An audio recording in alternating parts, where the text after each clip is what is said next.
кылыш керек реформа? Мен дагы жолу кайталангым келет да. Атайын кызмат коопсуздук кызматтарын реформа кылуу эмес, мамлекетти чоң реформалар күтүп жатат. Менин оюмча. Мамлекеттик азаттык конституция биздин Кыргызстандын келечегине жооп бере албайт. Менин глубокий убеждением. Анткени мына көрүп атасыңар, парламенттин качественный состав кандай экен? Кандай адамдар парламентке барып атат, Мына ошол. Анан биз Кыргызстанда азыр алдыга жыла албай атпайбызбы? Мурда биз bir prezident, bir kan, bir semya деп революциялар болуп, алардан качып кетти, кууп чыктык. Азыр 120 депутат, 120 семья отуруп атып билгени болуп атпайбы? Элдин баарын азыр партияда партийный список менен келе баштап туруп, элдин баарын бөлүп албадык. Регион болуп, элдин баарын бөлүп, даже ишканага чейин бөлүп алышты да. Мына ошон үчүн мамлекеттин эми атайын кызмат бул мамлекеттин бир бөлүгү, керектүү бөлүгү. Биздин мамлекеттин коопсуздугун, улуттук коопсуздукту сактап турган бир орган. Ошого мыйзам боюнча атайын улуттук коопсуздук жөнүндө мыйзамдын негизинде бүт ошодоки коопсуздук маселелери менен ошого ыйгарып берилген. Ал эми жанагы АКС качан түзүлдү? АКС деген Атамбаев президент болуп жаңы келгенде түзүлгөн да. Ошондо деле мен специалист катары ошону айткам. Ушул АКС деген бул эмне функция аткарышы? Коррупция менен күрөшүү. Коррупция менен бир эле ведомство менен же бир министерство менен күчү менен ошол коррупцияны жеңип коебуз деген бул ким ишенет ага? Андай болбойт. Бүт мамлекеттик болгон мамлекеттик күчтүн баары, бүт мамлекеттик органдардын ошонун ичинде коомчулукту көтөрүп отуруп, анан бул коррупцияны таркалаш керек. Коррупция деген бул латин сөзүнөн которгондо эмне бул? Таркалуу деген сөз. Разрушение. Таркалып атпайт, коррупция мамлекет таркалып атат. Ошон үчүн биз коррупцияны жоюш үчүн жанагы бир күч менен эле жанагындай укук коргоо органынын бир күчү менен эле коррупцияны жоюп чыгабыз деген бул болбогон нерсе, бул дилетанттын иши. Анын үчүн көп комплекс иш керек. Мыйзамдарды, керектүү мыйзамдардын баарын өзгөртүш керек.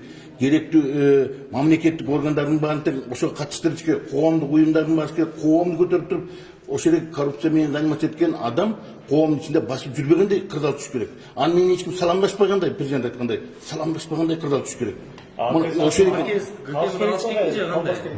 ГКСти жок, АКСти азыр кандай чечсе болот? АКСти алкозда болот. Өзүнчө мынакей биздин чет элдик практикада болот, чет элдик мамлекеттерде кантип жасаган. Отдельный бир бюро түзгөн, ушу президенттин астында түшүп койгон. Азыр эмне болот? Булар айтып атат. АКСти алып туруп эле, анан бир аналитический бир структура кылып коюш керек. Ал кантип анализ дейт? Эгер аны маалымат түзсө, маалымат кайдан келет негизи? Атайын кызматка укук коргоо органдарына же мамлекет жетекчилиги кайдан келет маалыматтар? Маалыматтарды ала турган негизги функция бул оперативдик кызматтар.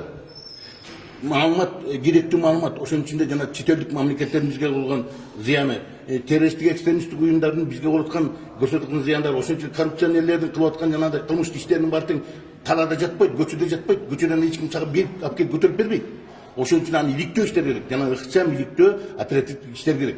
Ошон үчүн оперативдик кызмат жок, бир дагы жанагындай коррупция менен күрөшөбүзбү же башка бир тармак менен күрөшө турган органдын алы жок. Прокуратуранын ачык метод менен иштейт, анда оперативдик службалар жок. Ошон үчүн прокуратура көрүнүп турган нерселер менен. Оперативдик кызмат, атайын кызмат бул алдын ала иштер жүргүзүү. Ошол болуп турган зыяндардын баарын алдын ала көрө билип, ошону иликтеп, ошону болтурбай кала тургандай функцияларды аткарыш керек. Мына ошол үчүн атайын кызмат керек. АКСти алып койсо да болот. Албай коюп туруп, бирок азыр иштете берсе болот. Бирок муну координация турган орган керек. Бул прокуратура болуш керек. Жозо президент аппаратында, же өкмөттүн аппаратында ошол координация турган органдар керек. Ал эми мен силерге бир нерсени айтып коеюн. Эгерде биз жанагы Атамбаевге окшогон президенттер келип туруп мамлекетти талкалаган, мамлекеттүүлүк нерсени бүт иренжиткен, бүт мамлекеттик органдардын баарын талкалап, иш билбеген дилетанттардын баарын коюп атып туруп мамлекет талкалап бүткөн, мына ошондой адамдар мамлекетке башына келбеш керек. Ошо Атамбаев дайындаган 8 байга окшогон дилетанттар эч эмени кызматтын кызыкчылыгын, улуттун кызыкчылыгын, мамлекеттин кызыкчылыгын ойлобой, бир саясатчынын кызыгы үчүн келген адамдар ошол эки органды өз кызыкчылыгына, саясий кызыкчылыгына пайдаланып туруп талкалай турган адамдарды алып келбеш керек. Эгер азыр мына атайын кызматка нормальный адам келе турган болсо, билимдүү, профессионал келе турган болсо, таза адам, өзүнүн артында жана иштеп эмелер жок болгон адамдар келе турган болсо, азыркы чыгып аткан маселелер 90% өзүнөн өзү жок болот. Анткени мынакей мыйзамда да жазылган, ошол эки атайын кызматтын ичинде өзүнүн нормативный база, приказдар жана инструкциялар бар. Бирөөндө дагы мыйзамды бус деген көрсөтмө жок. Бирөөдө бүт бар мыйзам негизинде жасалсын деген бар. Тигилер келип отуруп Атамбаева да 8 байда мыйзамды уруп ойногон жок да. мыйзамды уруп ойногон жок. Алар мыйзам менен иштеп койгон да жок. Мыйзамды карап койгон да жок. Өз билгенин кылып атышты.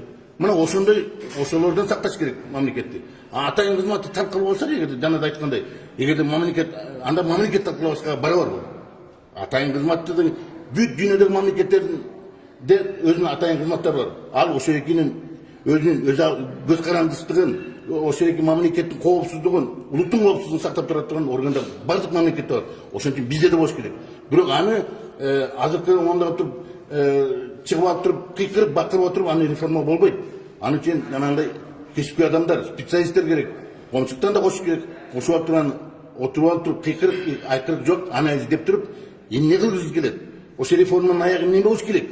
Аягы болсо ошол эки органдын биздин коопсуздугу бекем сакталгандай орган түзүш керек. Ошол экинин туура аткаргандай, ошол коопсуздукту камсыздап бере тургандай күчтүү орган түзгөнгө реформа болуш керек да. Жокса реформа биз ошол атайын талкалап түзөп аны кетирип коюп, анан кийин берге анархияны түзө тургандай орган керекпи? Бизге тартип керекпи?